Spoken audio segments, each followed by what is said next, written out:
Did you happen to see? I'd be very surprised if you didn't see it. The whole drama with the AFL Preliminary final. I heard about it. Yeah, the North Adelaide thing. I heard something similar in the NEAFL as well, actually. Yeah. Something similar in the NEAFL as well. Yeah, so 2 incidents where teams had 19 men on the field. What are the chances of that in the same weekend, in the same preliminary final round? And neither of the teams were stripped of their points. The AFL have come out saying if that North Adelaide thing happened at AFL level, they would have pinged them for all their points.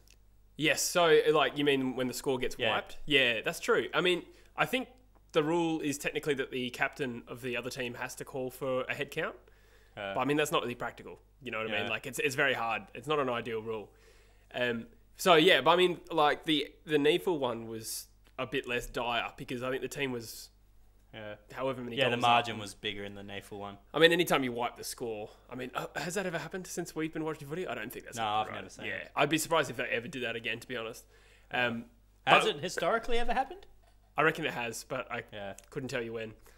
So the SANFL one was quite a bit more dire. You know the circumstances of the game, don't you? It was a close game. Yeah, so they were like 47 points down, North Adelaide, and they came back and won by 5 points. Now, the time period that they had the extra player on the field, they scored 1 goal too, which is 8 points, which is where all the controversy coming from. It wasn't like they just... they actually worked out the value that they derived. What do you think is the right solution here? Like, the guy who when they made the decision, the adjudicator, for lack of a better word, said that ideally he would have had the whole game replayed, but he doesn't have the power to do that. What do you think is a fair result in this instance? I mean, you can't deny the advantage they got from it. Yeah, the 8 points at the very least should be wiped. Yeah, that's right. So, for those who don't know and who are listening, what they actually did was just they fined them $10,000 for next year, the team that was in the wrong, and they've docked 4 premiership points for the following season. Okay, but that team will still go ahead and play in the. Yeah. Do you think that's a good enough punishment? Not good enough, probably. I don't think, considering an extra guy on the field won them the game by the sounds. Yeah. Well, you can definitely make that argument. When did they realise? Because that was something. From the article, the team, the Woodville West Torrens, the team that was not guilty, they realised at the time. Yeah. They were wondering how the other team had so many. Well, they always had like a loose man or something like that. And then they made the observation that they only had 2 men on the bench. Yeah. I'm not sure where the other one was, but either way, I think it was Aidan Tropiano was injured but was still on the field. Yeah. I think that's how it happened. And they made the call out, but apparently they didn't, like the way the article reads, they just didn't have enough time to get the message out for them to do a head count and stuff like that. So they did realise at the time, but they just, I guess because it's kind of unprecedented, they didn't really know what to do. How long a period was it? Just 5 minutes. Okay, so this guy's out there injured for 5, probably. Yeah. Should have done something about it realistically, especially looking at the bench and seeing.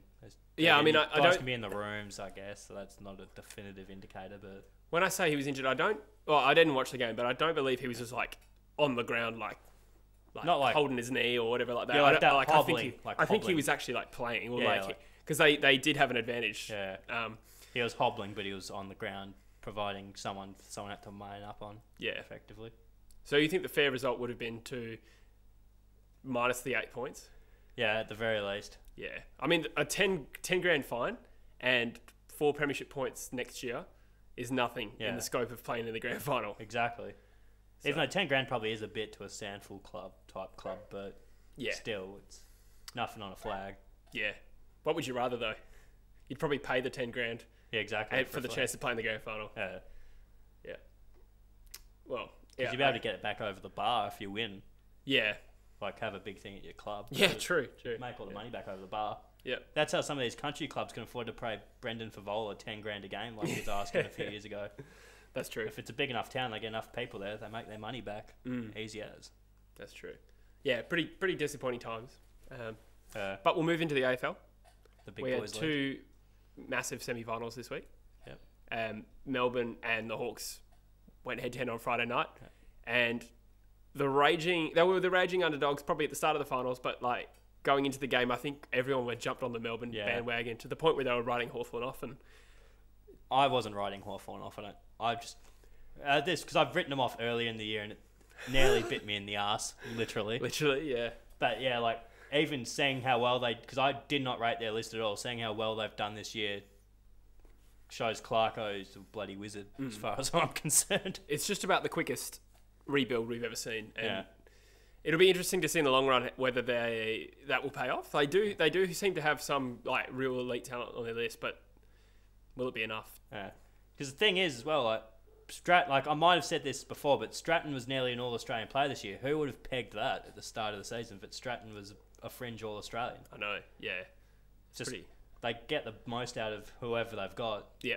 And their system is like, if you can plug into their system, you'll be fine. Absolutely. They're better than the sum of their parts for sure, as we've all mentioned. Exactly, yeah, I agree with that. Did you feel like this was a close game? Melbourne and Hawthorn? Nah, Hawthorn teased, but not really. Melbourne had it. Yep. Hawthorn gave a couple of where I was a bit like, oh, if they click, they can come back. But there's been a lot of said about Gunston's miss. You know what I'm talking about? One in the post? Yes, ran into an open goal, hit the post. Yeah. Melbourne went up the other end and scored. Yeah. Right, it was a real crucial... Because wasn't there someone he could have kicked to that had an easier shot, or was it just if he didn't gun Testing my memory there, I think there was a bit of both. Like, he should have passed... He could have passed it, and he should have nailed the goal. Yeah. You know what I mean? Like, it was a bit of both there, from memory. Yeah. It was a bit of a kerfuffle. He kicked 3 goals 5, and I'm pretty sure 1 goal was a bit of a junk time goal. Yeah. Had he kicked 5 goals 3... No, they still would have lost by 4 goals. Yeah. But, I mean, there's a lot to be said for the momentum swing, isn't there? Like, when a player misses a crucial miss. So, and Melbourne's a team that any slit chance at getting any momentum, they jump on it. Yeah. You can't give them those sort of chances, Melbourne, realistically. I mean, they're very similar to Richmond in that sense. True. Feel. Where if you give Richmond an inch, they're going to take a mile. Yeah. I felt like the D's were in control for pretty much all of the game. Regardless of that miss, if that makes Jack Gunston feel any better for missing, I think they would have lost. Yeah, they would have. Isn't it interesting? Like, have you noticed that teams going out in straight sets like the Hawks have done? So have you noticed that's becoming quite a prominent thing? It's more and more common, that's for sure. Who was it? Geelong last year? No, Geelong didn't go straight. Last year who went out straight? It's happened every year since 2014. Yeah. Don't think it was Geelong last year because they lost their first one and then they. Who came fourth last year? Not North. The Swans? Maybe the Swans. The Swans came 6th. Yeah, you're right. That's right. They did. Oh, man. Making us look like amateurs asking us questions we don't know. Richmond came 3rd, and they beat Geelong. Yeah. Geelong then beat Sydney. Yeah, that's right. It's whoever came 4th. GWS? Could have been G-Dubs. Yeah, G-Dubs have made prelims prior to this year. Okay. Yeah. All right. At the risk, you've just completely butchered my point that I was trying to make.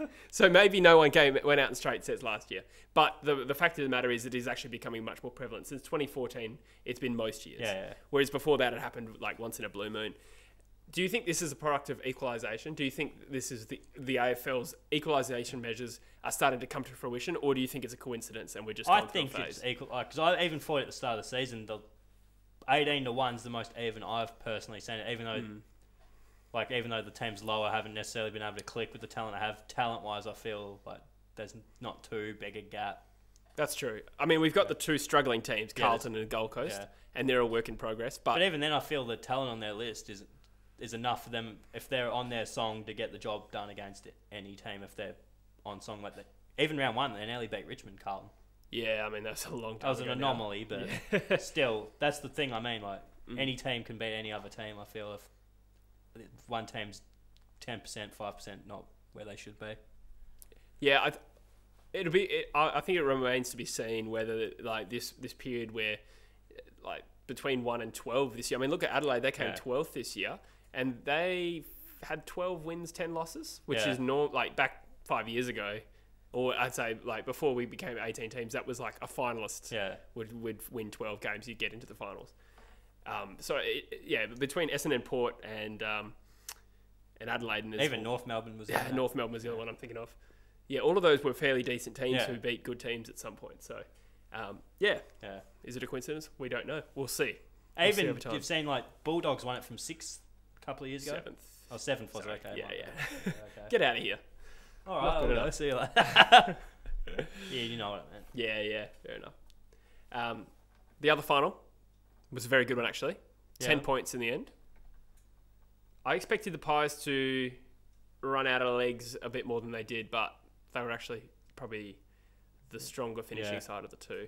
Which was surprising considering last week where they were on top of the Eagles, I'd say, most of the game and then fell away in that fourth quarter. Yeah, they had a few underdone Eagles players. helped that along a bit more than GWS could have helped along such a collapse. Yeah. In this game, though, for sure. I think the Pies will get a lot out of the run into the underdone guys like we're talking about with Treloar and Pendlebury obviously struggled in week 1. Will it be too much an arduous task for them now to go off a 6-day break and play Richmond at the G? You could. The thing is, Geelong, like Richmond, haven't barely played in the past month, so you could. There's a chance you could catch them napping. Yeah. But the thing is, Collingwood are going to have to be on song. They can't kick as inaccurately as they have so far these finals on goals because they haven't been particularly accurate. Yeah, that's true. They've bungled a few opportunities. They can't afford to bungle some of the opportunities they have so far these finals. There was a lack of scoring power in both of their games, really. I mean, look, both of their finals so far, they've scored 69 and 70. Yeah. It's obvious there's a lack of scoring power there. We'll probably talk about the actual game in a moment, but I'm really interested to see how Grimes the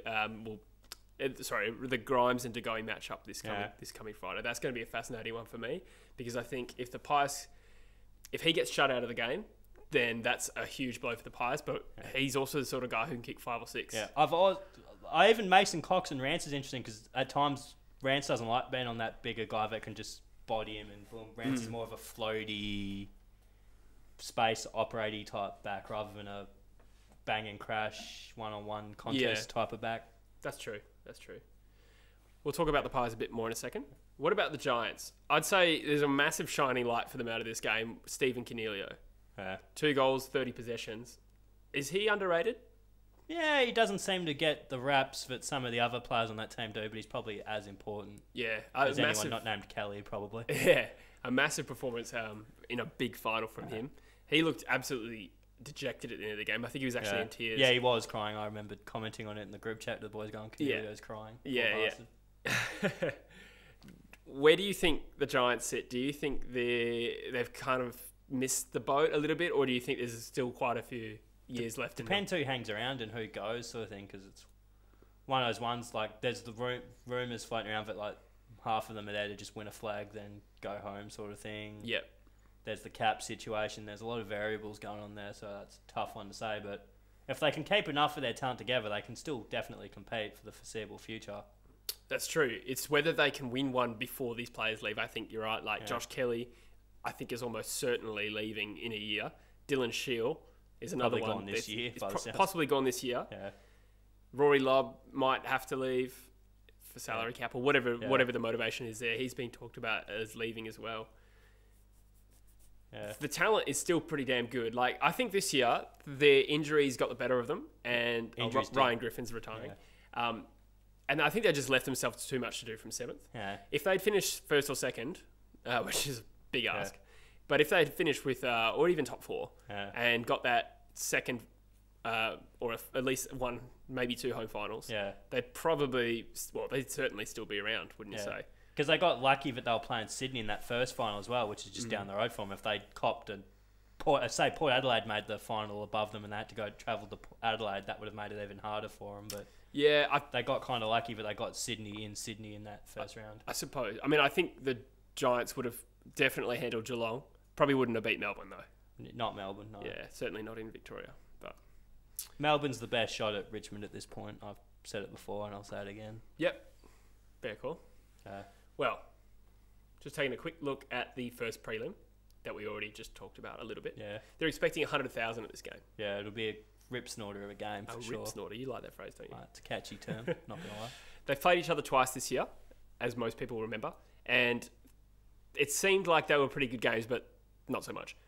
Richmond won by 43 and 28 points. Admittedly, this 28 points, it was close up to 3/4 time, and Richmond just...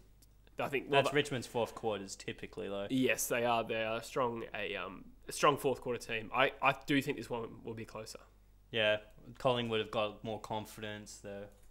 They've played some tough finals games so far. They've won one. They nearly won one over here. like they wouldn't have felt too bad about that game over here. I don't think. No. They would have felt bad about how they ran it out, but on the whole, they would have taken a lot of good things from that game, I feel. Yeah. Dusty's knee. That's the other variable that's being talked a little bit about this week. I just saw some stuff earlier, but it sounds like he's fine to play. It's not really a thing. Well, my opinion was he was never in danger of missing, but there's also... I think there is a strong chance that he is actually like really sore and they're just going to play him anyway. Yeah. And so if he does that, what's his impact going to be like? Is he just going to stand out of the goal square and you know, just play as a full-time forward? Is he going to get in amongst it? He could do the Degoe at the other end because that's what they've been doing. Gross. Like, because Degoe hasn't been playing much other than deep forward lately. Yeah.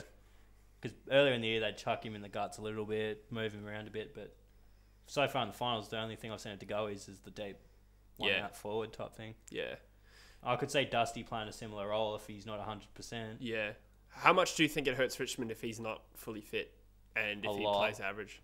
It would hurt them a lot. Even though this year he's probably not as dynamic as his Brownlow year last year, but as we'll probably talk about in a bit, there's still Brownlow predictors that have him winning it. He's still not had a shit year by any stretch of the imagination. Yeah. I mean, I think Richmond have gone up a level where they don't rely on him as much. And I think that's reflected in the way that he's played forward a lot more. Yeah, like even they've had 4 All-Australians this year. How many did they have last year? Probably him and Rance. Couldn't tell you.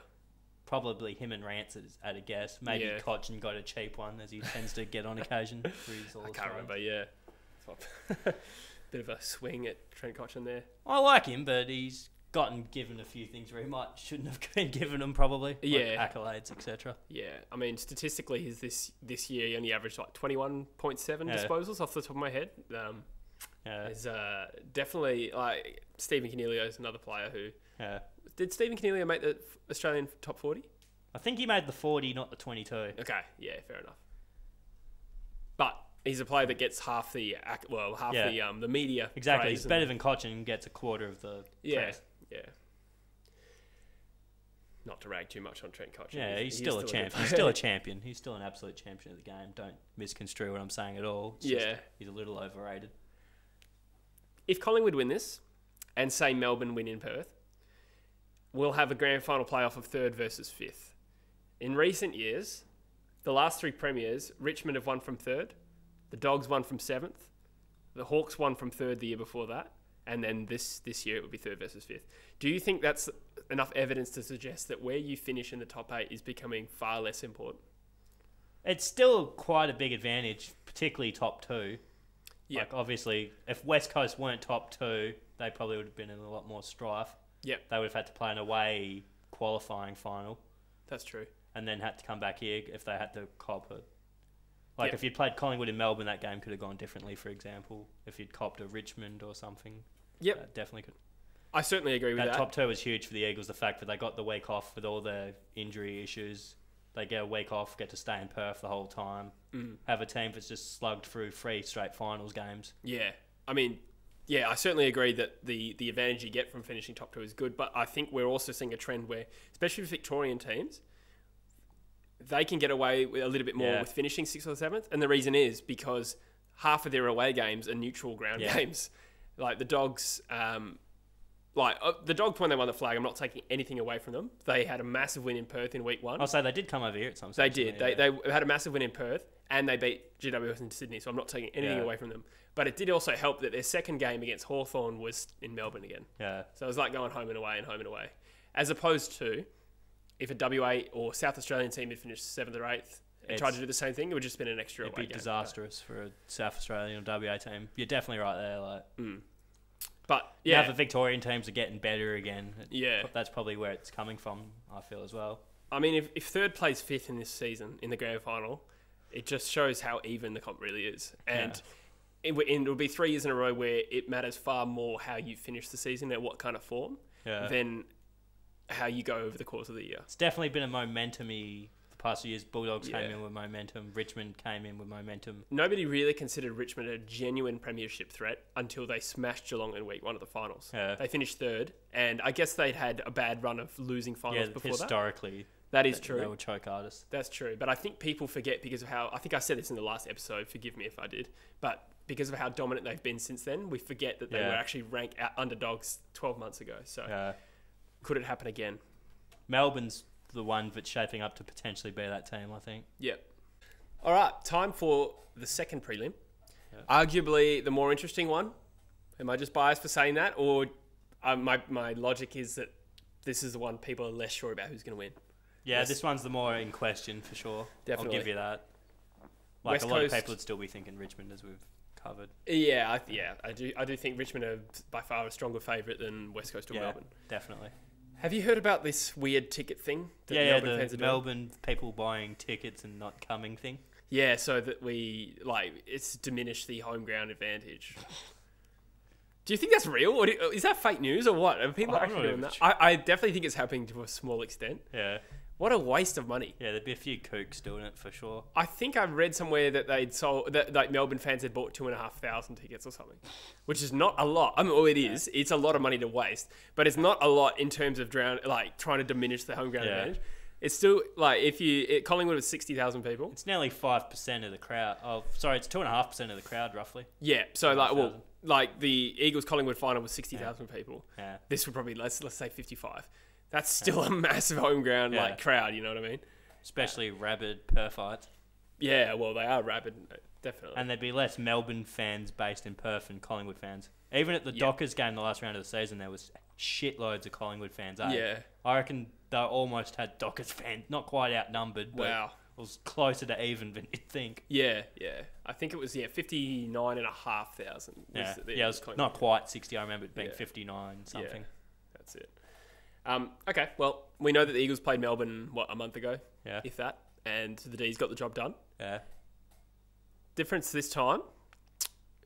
Jack Viney. Yep, Jack Viney's in for the D's. Yeah. That's a huge in. He's got a game under his belt. What's the games? He had a killer game in the semi. Yeah, he did.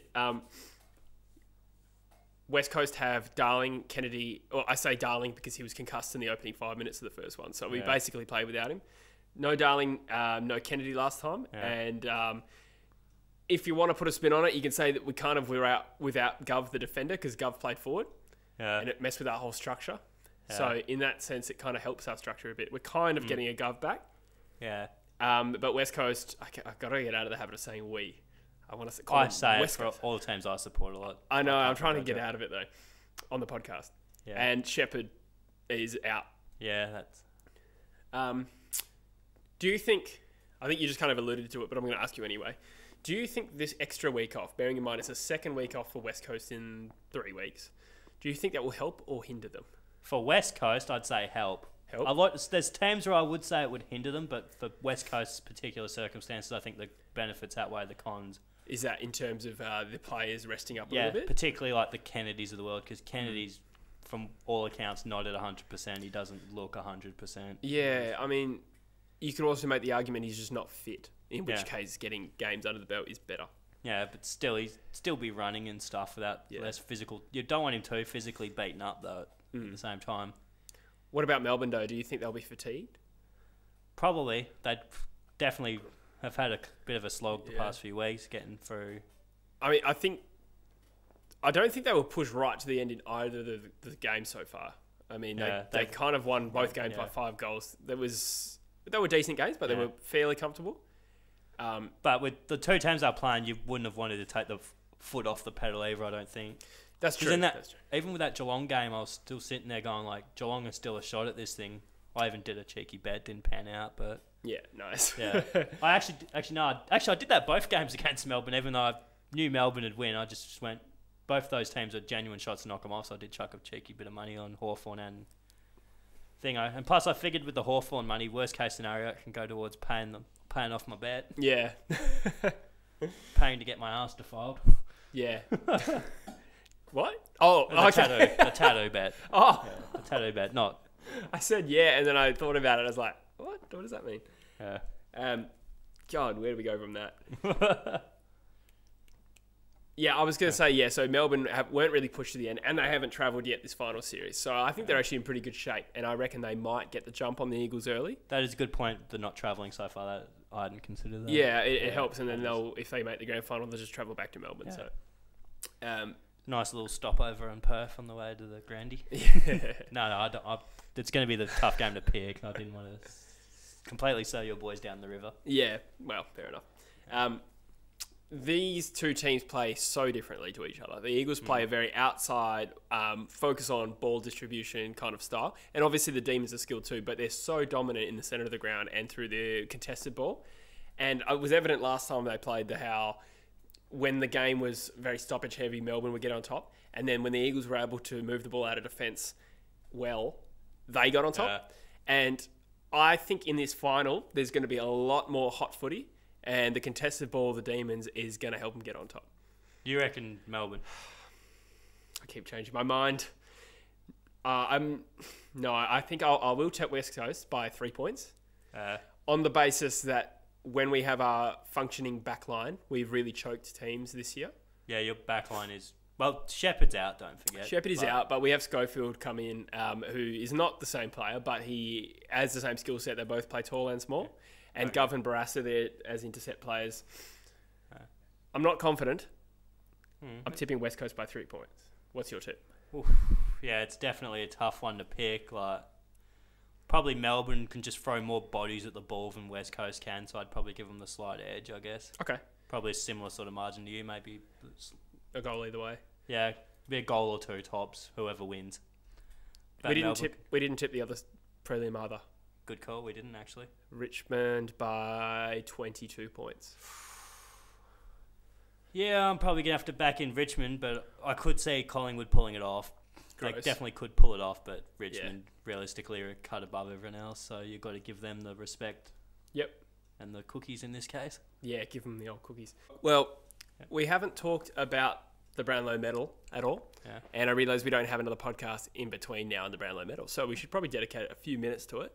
Yeah. You're a big fan of the Brownlow, aren't you? I do love the Brownlow night. I always watch it, because I love the analysis side of stuff, going, this guy as well, who deserves ranking, statistics, that sort of stuff. I love all that, so Brownlow's a good night for me. I don't particularly care that much for the award. I actually think the Coaches Award is a better measure of who the best player is. I'd certainly say coaches are more qualified to comment than umpires. I'd definitely give you that. I mean, think about how hard it would be for an umpire to adjudicate who the best three players on the ground are. Yeah. Like, how many times have you gone to the footy, and maybe you can't relate to this, but maybe it's just me, but where you get home and you're like, that guy had 35 possessions, I did not notice him once. I'm so bad for that. Literally, I think I've said this on the podcast before. There was a Dockers game where Nat Fyfe had 40 touches, killed it, and I still said Walters was best on ground. Yeah. Yeah, I mean, that does happen a lot, isn't it? Especially not having... Because watching it on TV, you know how guys are tracking, so that comes into you watching it. But if you're just watching it at the game live without looking at stats and stuff... It's difficult. It's an entirely different perspective.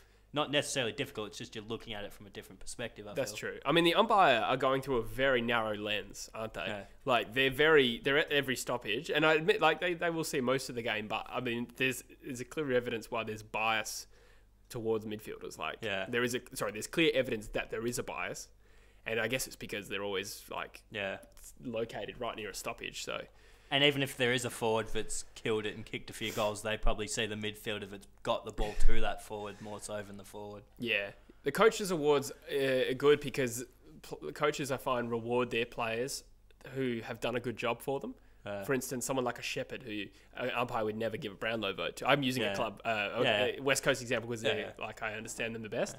They, like, someone from like Shepherd or Hutchings will do a really good defensive job on someone, and the umpires won't notice that, but the coaches will. So I feel like it's a much more balanced. Even Alex Pearce is one like that. Even statistically, he doesn't bob up on. He's good for like 30 Dream Team points a game, but he gets coaches' votes all the time just because he plays his role, shuts down someone. That's right. And someone like an Alex Pearce is never going to win the Brownlow. Exactly. And that shows a bit of a flaw in the fact that one of the better key backs in the game can't win the Brownlow medal. Like, it's virtually not possible. Yeah.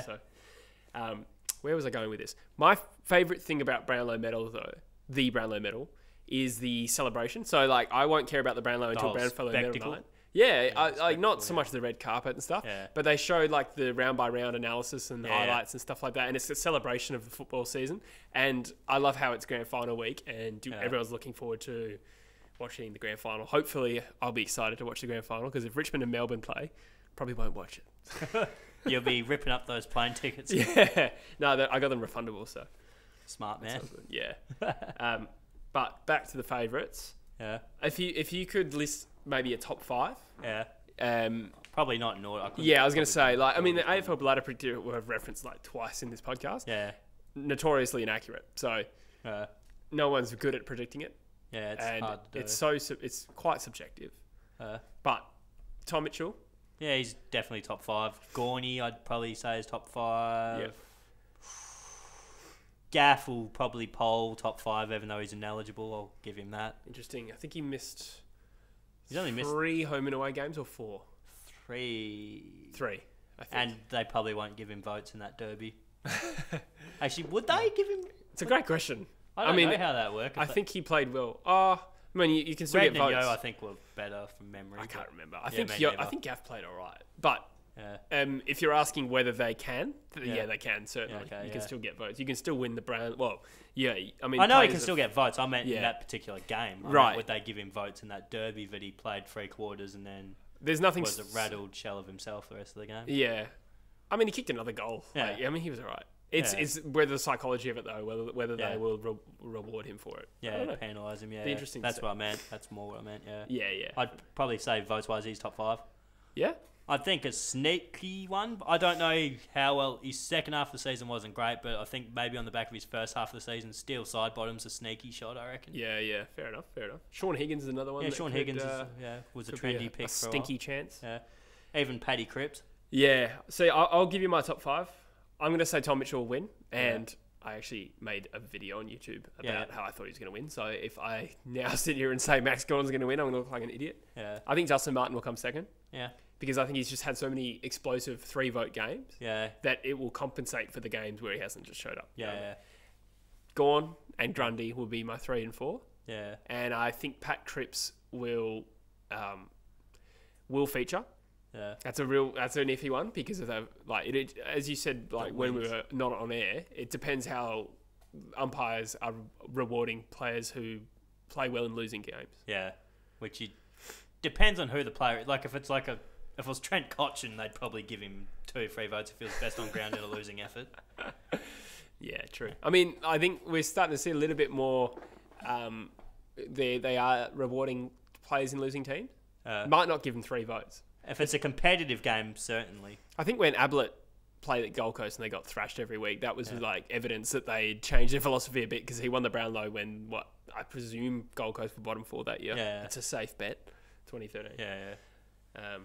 So yeah, Pat Cripps just for sheer consistency. He'll pick up a lot of 1s and 2s, I think. Yeah. So possibly a few 3s, even if there was no standouts from the victorious team. Pluck a 3 or so in there, maybe. That's it. Yep. Yeah. All right. Well, I'm looking forward to it. Yeah. Should have 2 ripping finals, and we'll probably have a lot to talk about in a week from now. We'll preview the grand final. Yeah. If the Eagles make it, if they don't, we won't make a video. You'll go in hiding. Yeah. It'll just be you next week. Yeah, I'll do one of my own, just bragging about cop that Trevor Nisbet, all this stuff. No, we will be back next week, regardless. Yeah. And we'll talk about the Brownlow medal. And I've got a few videos cooking. Nice. Gonna make. Recently came up with a Geelong one, analysing where they should go from here. So if you are subscribed to the YouTube channel, check it out. If you're not subscribed, please subscribe. There was a comment for someone asking for a Port Adelaide one of those, I believe, wasn't there? So I'm going to make a Port Adelaide one as soon as we're done with this grand final Yahoo business. Yeah. Get that over to Thomas and I'll talk about Port Adelaide. And I'm also working on it at the moment, what the waffle would look like if the AFL didn't exist. So going to see who are the strongest waffle teams, make a video about it real soon. So... That'd be assuming that guys not back in the day, because back in the day WA guys would go to... Yeah, that's true. No way Pat Cripps would still be playing for East Fremantle. So, no disrespect. Mate, it's hard enough. Assuming that's not the case. So, yeah. Yep. So, thank you for listening, those who are still there, haven't dropped off. If you're listening on Spotify or iTunes or whatever podcast app, please consider subscribing to our YouTube channel because we are really trying to get to 1,000 subscribers. So, thank you very much, and we'll see you next week.